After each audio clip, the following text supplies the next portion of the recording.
جب ان کو ہماری آیتیں پڑھ کر سنائی جاتی ہیں تو جن لوگوں کو ہم سے ملنے کی امید نہیں وہ کہتے ہیں کہ یا تو اس کے سوا کوئی اور قرآن بنا لاؤ یا اس کو بدل دو۔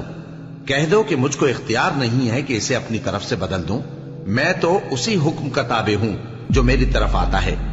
اگر میں اپنے پروردگار کی نافرمانی کروں تو مجھے بڑے سخت دن کے عذاب سے خوف آتا ہے۔ یہ بھی کہہ دو کہ اگر اللہ چاہتا تو نہ میں ہی یہ کتاب تم کو پڑھ کر سناتا اور نہ وہی تمہیں اس سے واقف کرتا۔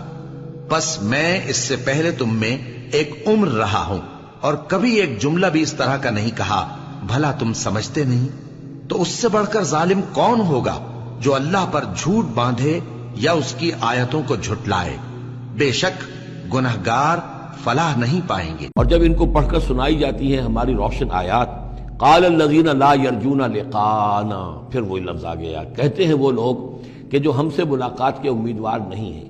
جب ہم سے ملاقات کے امیدوار نہیں، ہماری آیات کی طرف متوجہ نہیں، استہزاء کرتے ہیں، ان کو سنجیدگی سے سننے کی کوشش ہی نہیں کرتے، وہ کیا کہتے ہیں؟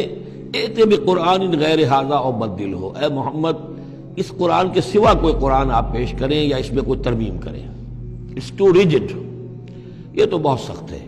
آخر ہماری بھی کوئی بات مانی جانی چاہیے، کوئی کمپرومائز ہونا چاہیے، کچھ گیو اینڈ ٹیک ہونا چاہیے، کچھ ہمارے معبودوں کو آپ مانیں، کچھ ہم آپ کی باتیں مان لیں، کوئی نہ کوئی مصالحت کی روش ہونی چاہیے۔ یہ قرآن تو بالکل ان کمپرومائزنگ ہے، بہت ریجڈ ہے۔ ایتے بقرآن غیر ھذا، اس کے علاوہ کوئی قرآن لائیے تو ہم مان لیں گے، اور بدل ہو یا اسی میں کوئی ترمیم کر لیجئے، تھوڑی بہت چیزیں نکال دیجئے اس میں سے۔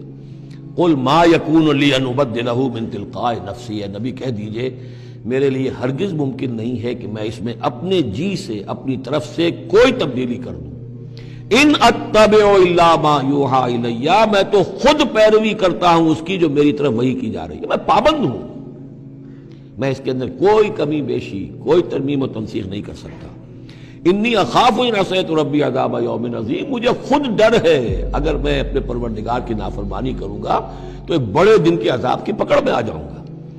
قل لو شاء اللہ ما تلوتہ علیکم، ان سے کہیے دیکھو اگر اللہ چاہتا میں یہ قرآن تمہیں پڑھ کر نہ سناتا، ولا ادراکم بہ، نہ میں یہ تم تک پہنچاتا، تمہیں واقف کراتا اس سے، فقد لبثت فیکم عمرا من قبلہ، تو اس سے پہلے بھی میں تمہارے درمیان ایک عمر گزار چکا ہوں، 40 برس تمہارے مابین رہا ہوں، میں نہ کوئی شاعر تھا، نہ ساحر تھا، نہ میں نے کہیں کوئی مراقبے سیکھے، نہ کہیں کہانت جا کر سیکھی، میں نے کہیں بھی میری اس طرح کی کوئی دلچسپی رہی ہے تمہارے علم میں ہے؟